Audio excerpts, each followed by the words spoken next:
السلام علیکم۔ مولا متقیان مولا امام علی علیہ السلام نہج البلاغہ کی حکمت 371 میں فرماتے ہیں، کوئی شرف اسلام سے بلند تر نہیں، کوئی بزرگی تقوی سے زیادہ باوقار نہیں، کوئی پناہ گاہ پرہیزگاری سے بہتر نہیں، کوئی سفارش کرنے والا توبہ سے بڑھ کر کامیاب نہیں، کوئی خزانہ قناعت سے زیادہ بے نیاز کرنے والا نہیں، کوئی مال بقدر کفاف پر رضامند رہنے سے بڑھ کر فقر و احتیاج کا دور کرنے والا نہیں۔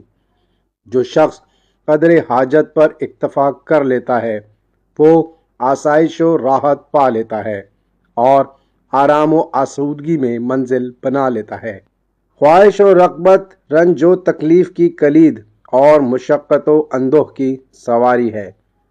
حرص، تکبر اور حسد گناہوں میں بھاند پڑنے کے محرکات ہیں اور بد کردار تمام برے عیوب کو حاوی ہے۔